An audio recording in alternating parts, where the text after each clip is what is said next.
private IP addresses. Now, in IP addresses, in IPv4, what we have two types of addresses.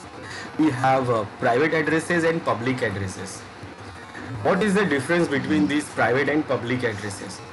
First of all, public addresses is all the addresses what we have is actually public addresses. Now, in class A, class B, class C, all the addresses what we have, it is called public addresses. But there are some ranges available in those all addresses of class A, B and C, and that is called private addresses. Now, what is this private addresses, and even what is the public addresses? Now, these public addresses is actually we have to get it from INA, or International Assigned Numbers Authority. We have to take these numbers from them, we have to take these addresses from them, and for that you have to pay something, or it is like you have to register your addresses, you have to get those addresses, you have to like purchase those addresses. Basically, when we take the lease line, when we purchase the lease line, so with the lease lines we get some public addresses. But these private addresses we don't have to purchase from anyone. It is free to use, and we can use any private address without informing anyone, without saying anybody. We can use anytime any private address and without paying anything. Now you will say, why we have this discrimination? Why should not we have all the addresses like private addresses which we can use anytime anywhere without informing or without registering it? Now that will be the problem. So we may have a problem if we have all the addresses as a private addresses. Now, public addresses are the addresses which you have to register, and that is important. That is important because when you register the address, it will be registered with your name and it will not given to anyone in the world, and that is what importance of the public address. Now, what that means here, if suppose my network is here and I am using, this is my LAN network, and suppose we will assume like there is no public addresses and we don't have to register any addresses, we don't have to purchase any addresses, everyone can use any addresses. So I have used some range here, like for example class C, I have used some range here, let's say for example 192.0.0.0 network. So this is my office here in the and in the LAN network I have used these addresses, and I don't have to purchase it, I don't have to register it. This is like everyone can use it free, all the addresses are free. Then I have another office here in another country, maybe in another continent, in another city, and that is also my LAN, and in that LAN I use this address, let's say for example class V address 128.0.0.0. So for example I use this address here because every addresses are free, anyone can use the addresses or everything. Now this is far network, like this is from the one country, this is from the other country. Now I have to go through the WAN network. So this is my router, I have connected it, and I have connected my router. Through my router I have connected to the WAN network.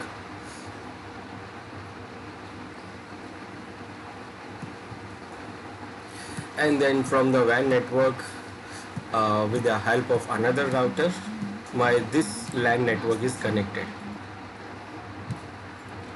Now when I try to send data from this network to this network, now remember I'm using the addresses everyone can use, this is all free addresses. Now the problem comes when, because everyone can use any addresses, so these addresses which I use here, lots of other users, like for example thousands of different people are using the same address, maybe because we are not concerning anyone. So maybe there are some other LAN networks and they are also using the same network what I am using here. What I am using here, they are also using the same network here. Maybe what I am using here, somebody is using another in another network. Somebody is using in another network, somebody is using the same network what we are using here. So it can be possible that thousands of different users are using the same network.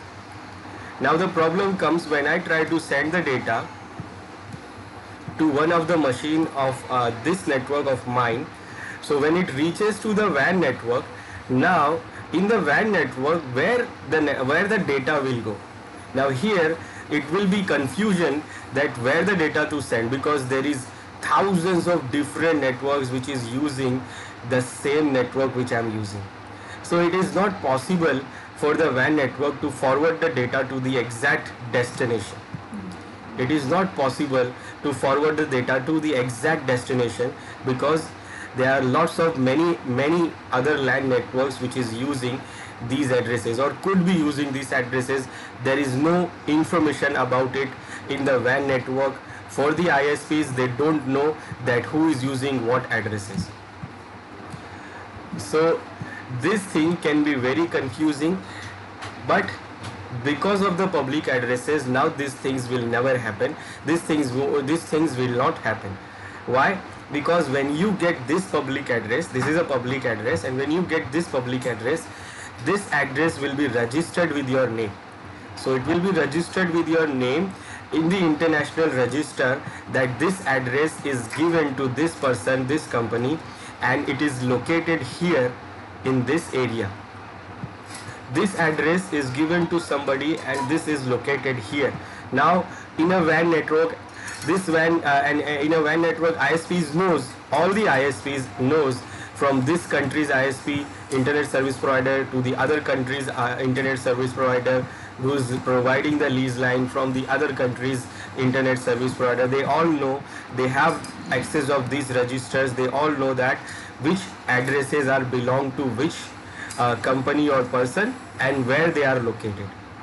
So when we send the data to this network, one of the machine for this network, so when it reaches the WAN network, so WAN network knows that where it should be forwarded. So it will forward that network to, according to this public addresses, it will forward it to the exact location, exact destination. And that is why these public addresses are important. So we can also say these public addresses are routable in WAN network. That means if you want to go to WAN network, then you must have the public addresses, because these addresses will be registered with your name. Anything you access on WAN network, it is on internet, on WAN network, it is actually using the public IP address. Even those sites, like for example, you are accessing the Facebook. When you access the Facebook is located, it is actually configured on a server, and that server IP, actually you are connecting that Facebook by using the IP, but because of the DNS, we don't have to give the IP address, we have to give the name of that server. That server is located into Facebook company, and they have configured the public IP address on that server.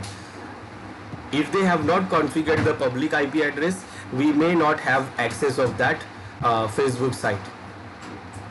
Let's see, for example, I will show you that. So we know we can access the Facebook site, but maybe we don't, most of us, we don't know that it is actually having a server IP address. So if you want to know the address of that Facebook site, then we can ping it with the name, because DNS is resolving our name, so we don't know the IP address, and we never know the IP address mostly, but it is actually a server which is hosting the site, and that server's IP is this. So when I ping it, so my DNS is resolving it and it is giving me this IP address. So this is the IP address, and this is a public IP address, and because of this address we can connect this Facebook site. If suppose I copy this address and I go to browser, I go to this browser and instead of name, if I type this IP address,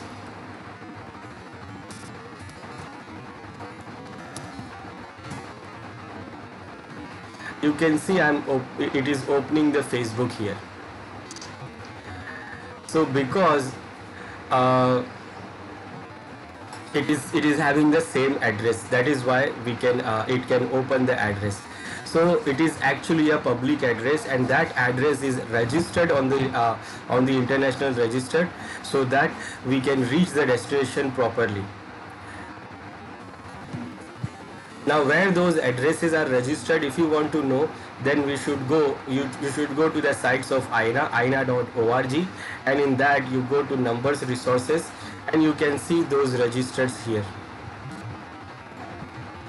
These are the registers. Like we have this AFRINIC is for the Africa region, APNIC that is for the Asia Pacific region, ARIN for the US, Canada and Caribbean islands, then NIC is for the Latin America, Caribbean, and RIPE for the European, Middle East and Central Asia.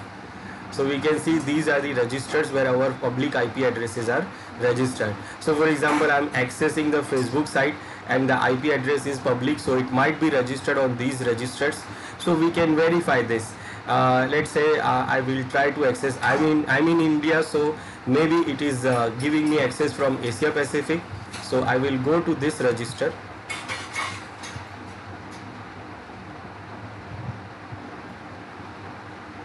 And in any register you go, there is an option for whois search.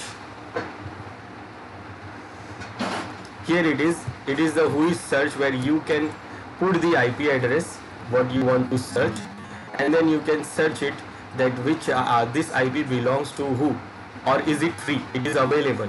It is actually to provide you the information that the IP address is available or not available. So it is showing here that this IP or even this IP is part of this range. It is showing the exact range, that this is the range and this IP belongs to this range, and it is given to this IE Facebook. As we can see, it is given to this Facebook site, given to the Facebook company, and it is also referring other informations about this, like created, last modified, and here it is giving the detailed information like Facebook Ireland Limited IE, and the address is also showing here, phone number and other information. So it is showing all the information here related to that public IP address. Because it is a public address, it is registered with the name of the company, and that is why we can access it. Now if you use the private address, and why we have the private addresses, so if we use the private addresses, then you will not be able to ban. Now private addresses, you don't have to register it, and you don't have to get it from anyone. You don't have to get it from the ISP, you don't have to get it from the anyone, you don't have to register it. You can use any private address anytime. But the problem is, what if your machine is having a private address, like for example my machine is having a private address here. So if I try to connect the WAN network or internet, then those WAN network and internet, they will not allow me to connect this WAN network or internet with this private address. That means when any data goes on to WAN network, suppose this data is going on to WAN network, and any source or destination, either source or destination address, if any source or destination address is private, either source or destination addresses are private, then it will not be allowed to route in the WAN network. Those routers and switches available in the WAN network, they will drop those packets if they have any source or destination private addresses. So very clear, we can't use these addresses for the WAN network, but we can use it for our local network. Suppose we don't want to connect the WAN, we don't want to connect the internet, we just want to configure the network for our local use. So what we can do, we can use any range of private IP addresses. So very simple, we can use the private addresses for any for private use, like for local use, if you don't want to go to WAN network. Now, what are the ranges of private addresses we have? So as I said, all the addresses are public, but in all the classes, class A, B and C, usable classes, we have some addresses as a private. So for example, in class A,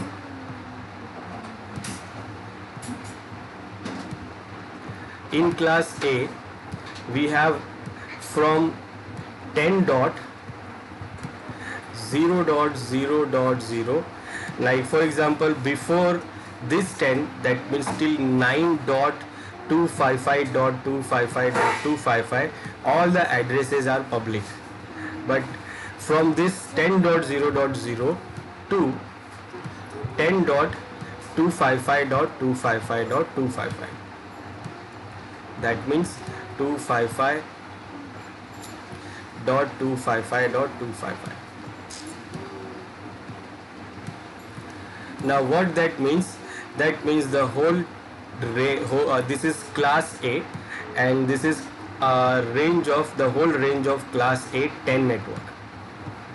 So what I am talking about here, we have one network, the whole one network available as a private IP addresses. That means all the networks are public in class A, only this network 10 is private. We know this is class A because it comes under the class A. That means class A starts from 0 to 127 and it is 10. So this is part of class A, and this is what from class A. This is the first part is network, this part is host. So from 000 the network address to the 255.255.255 till the broadcast address, the whole range is a private range. So we can use this range of class A anytime, any local network when we don't want to go to WAN network. Then in class B, now because the class A is very big, we have only one network available for private use. But the class B is smaller than the class A, where we get less amount of host IP addresses. So in class B, we have some networks are also available as a private IP address. That means in class B, it starts from like before 172.15.255.255, all the addresses are public. Then after 172, 16.0.0 to 172 dot 31 dot 255 dot 255. So here we have some networks also available as a private addresses. That means from network 16, this is also a network because it is class B. So this is what these two parts are network part. So from 172.16 to 172.31. So all these networks and all these addresses are private addresses. After this 172.31.255.255, that means the next address will be 172.32.0.0 will be public, and then it will go on to all the way to till 192. So all these addresses will be public addresses. Then in class C also, because of class B, the class B is also not that small, it is still a big addresses. This class B is still a big range, which is giving you in a single network, it gives you at least 65,536 host addresses. So that is also a big range. So we have class C. In class C, we have private addresses like class C starts from 192. 192.0.0 Now till 192.167.255.255 all the addresses are public addresses, and then from 192.168.0.0 to 192.168.255.255, these all addresses will be considered as a private addresses.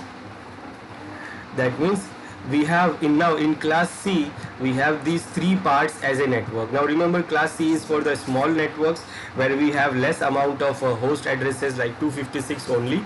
So it is giving me it is giving more networks also. It is giving more networks also as a private.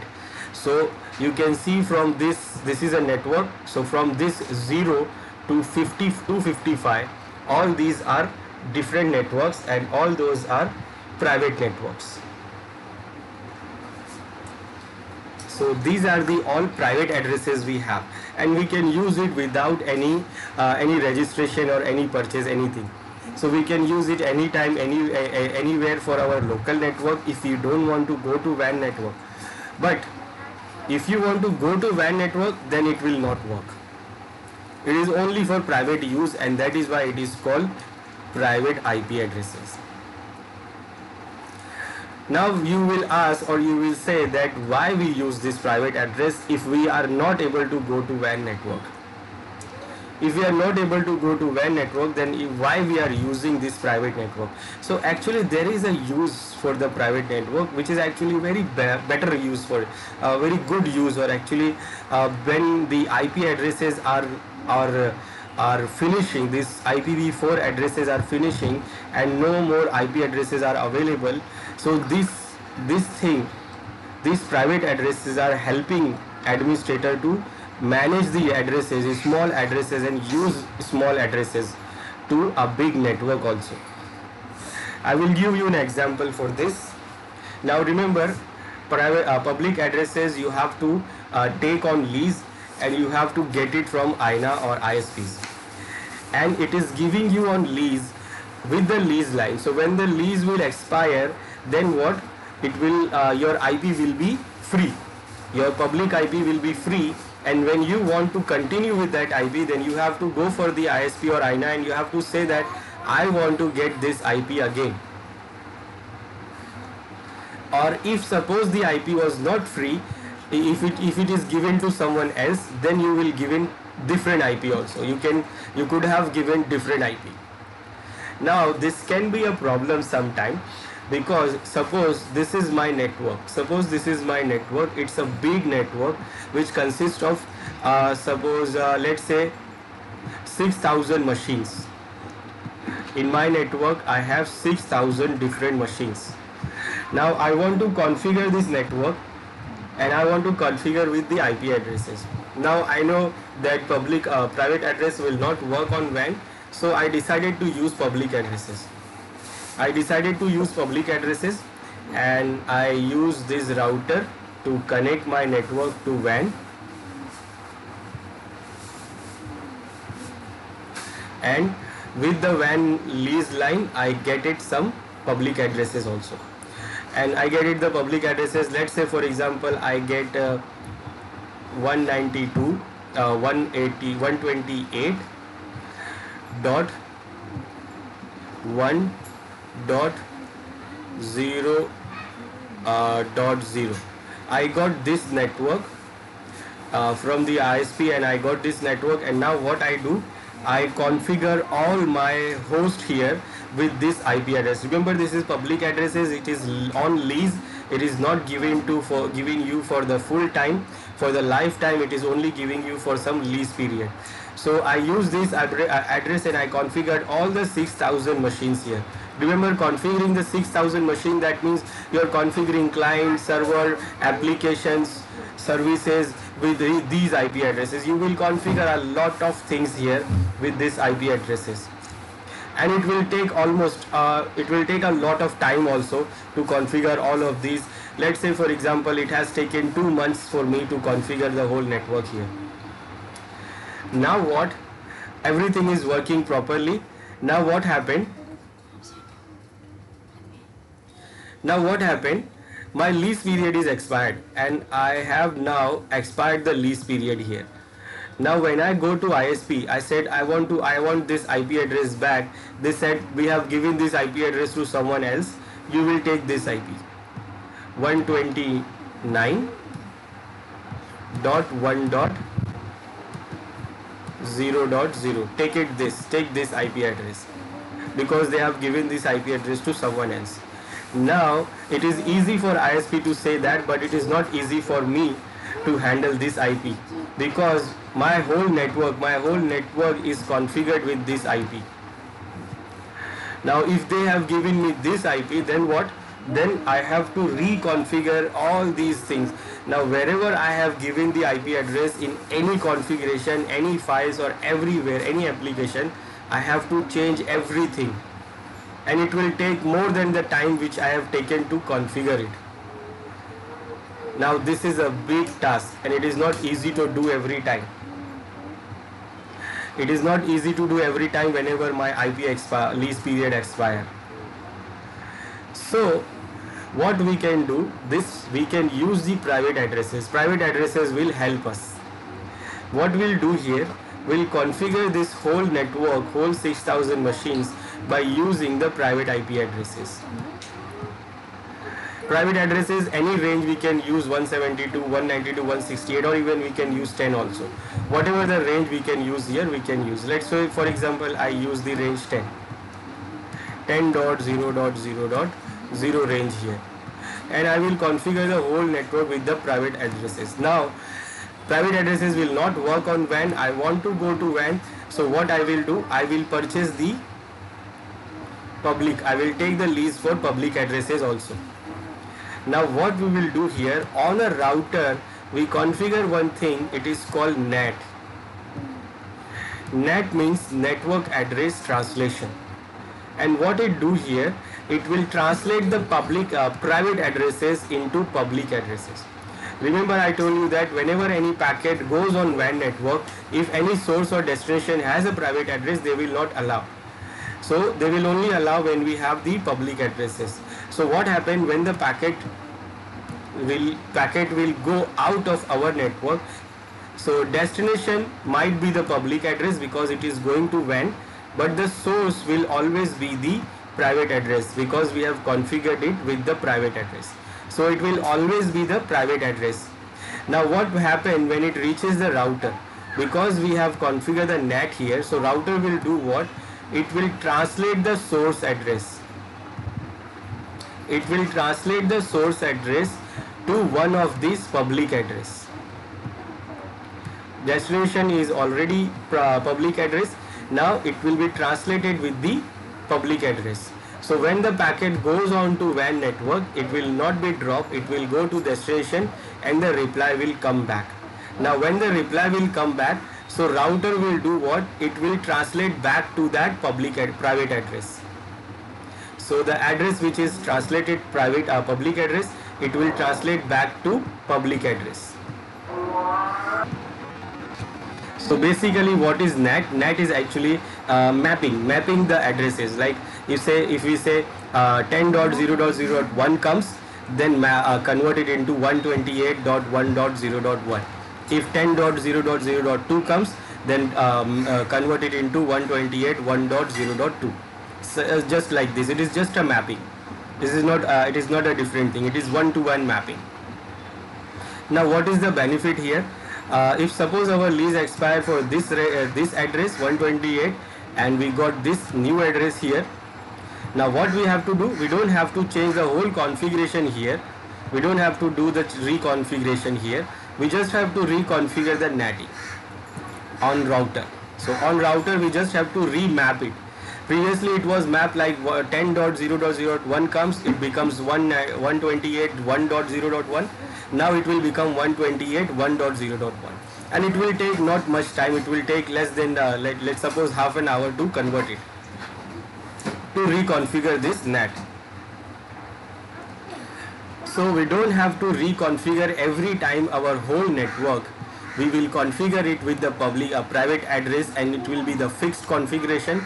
We only change this NATing, And even this netting can do what? There is another option here in netting. It is having a dynamic netting. Dynamic netting will do what? It will not do one-to-one mapping. It will do what? It will do it will do dynamically mapping. That means we don't have to map one-to-one. It will do the mapping dynamically, and that configuration will not take time more than 5 minutes. So we can configure it less than 5 minutes. We can configure it, and if you want to reconfigure it, we can configure it within suppose less than 5 minutes. So it will save a lots of effort and time for us. Then one more option in NAT is called PAT. We have PAT also, and PAT can do what? It can save a lot of IP addresses also. This public addresses also. Like for example, we have 6,000 private addresses, so we don't have to get the 6,000 public addresses. We can use only one public address to for this all 6,000 private addresses, and we can use this only one public address. Remember, it is saving a lot of addresses for us. We can map all these 6,000 private addresses with only one public address, and when it goes to WAN network, it will always use this one public address, and all will work. Everything will work properly. Only our router has to do some more processing, but if our router is good enough, it can handle very good, and it will provide the fast network also. So that is the benefit of using the private addresses. Now there is one more private address range we have, and it is called APIPA.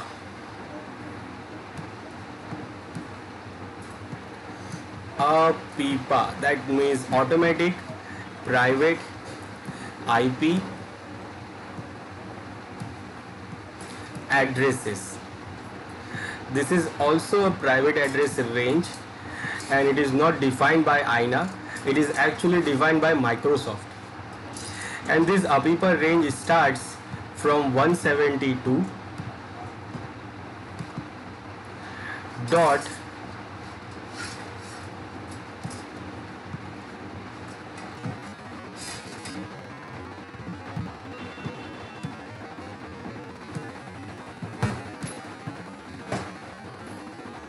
254.0.0, and it goes on to 172.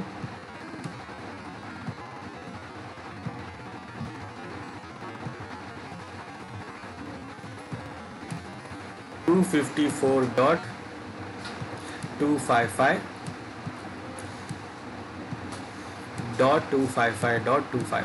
It is actually what? It is a class B address. It is a class B range, and that means what? This first two is a network part, and you can see it is a same network part from start to end. That means the whole class B network, that is 172.254, the whole network is a APIPA range. Now it is not comes under this range defined by INA. It is a different range. Why it is a different? Because it actually defined by the Microsoft. Because this addresses you will see only in Microsoft devices. That means when our Microsoft devices is connected to network, remember how you will get this address? It is automatic. Automatic, that means if suppose we have a Windows machine here and it is connected to network. Now we have two options to configure the IP addresses: manual or automatic. Manual, that means we will configure manually IP addresses, and automatic, that means we will put the network interface to use the IP address automatically. Now when we configure it automatically, then these machine will do what? Any machine, that means Windows machine, Linux machine, any other machine will do what? It will try to find the DHCP server. They will try to find the DHCP server, and they try to get the IP address from DHCP server. DHCP is a dynamic host configuration protocol, and it do provide the IP addresses. So what? They will try to find the DHCP server, and DHCP server will give the IP addresses to this machine. But suppose the IP address is not, the DHCP server is not available. In the network there is no DHCP server available, or maybe the server is down. And Windows machine, we configure it to get the IP address from DHCP. Then what happened? This machine will not be able to find the DHCP server. then what this Windows machine do, it will assign itself an IP address from this APIPA range. From the APIPA range, one of this IP address from this range, it will assign itself automatically because it is connected. Remember, when it is connected, only then it will do that. It is connected and the Windows machine thinks like it is connected and we have to do the communication. We are not getting the IP addresses. Let's use this range of IP address to do the communication.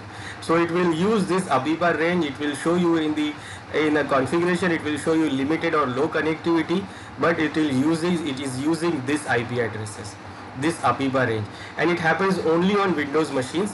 No Linux machine, no other machine will use this range. If suppose this machine is a Linux machine and if it is trying to get the IP address from DHCP and DHCP is not there, then this machine will not use any IP address.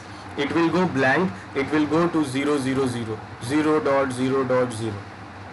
That means it does not use any IP addresses, but Windows machine do use this APIPA range. It is called APIPA, automatic private addresses. So this is a Windows machine, and let's go to the network configuration.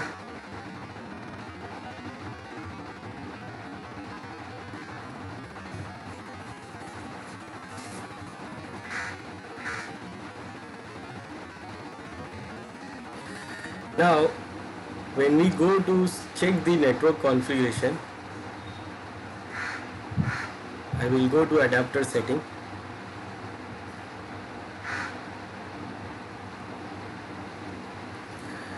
And if I see in the properties, this is IPv4 and there are two ways to configure it. So automatic or manual. Now it is configured to get the IP address from automatically, like from DHCP server, it is configured for that, and it is also connected to network. Now what it is doing here, it is not getting the IP address from the DHCP because there is no DHCP to give the IP address, but still it is showing connectivity. Now let's check the status of this machine. Now when you go to detail, okay, so you will get what this auto configuration IPv4 address. Oh, it is 169.254. I made a mistake here. Okay, I was thinking I am making a mistake. It is actually 169. It is 169, not 172. 169.254.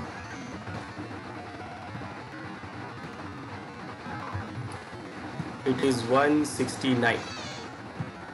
This is the APIPA range, 169.254. So that is what it is getting in that Windows. So if you see here, it is saying auto configuration IPv4 address, and it is getting 169.254 range of these IP addresses. It is getting one of that IP address from that APIPA range because it is not connected to DHCP server, and it happens when there is no DHCP server and we configure it to get the IP address from dynamically from DHCP. So Windows do what? Windows get this range automatically, and it is called APIPA range. Now this is not a private, this is not defined by INA private addresses, it is defined by Microsoft. So this is what the private addresses we have. All the addresses rather than these are the public addresses, and this is the difference between private and public addresses. The range of the private addresses we have in class A is from 10.0.0 to 10.255.255. The whole range of 10 is a private for class A because the class A has a lot of IP addresses in a single network, so there is only one network available. In class B we have a small host, a small number of hosts than class A, so we have some networks also available as a private. So it starts from 172.16.0.0 to 172.31.255.255. All these ranges are private. And in class C we have more networks than class B also. It starts from 192.168.0.0 to 192.168.255.255. All these ranges are private IP addresses. Then there is another range which is APIPA, automatic private addresses. It is defined by Microsoft and it is used by only Microsoft devices. And the range is 169.254.0.0 to 169.254.255.255. And the range these IP ranges, this range only used by Microsoft devices when they are set to configure the IP from DHCP and the DHCP server is not available, then they will do what? They will use one of the IP address from this range.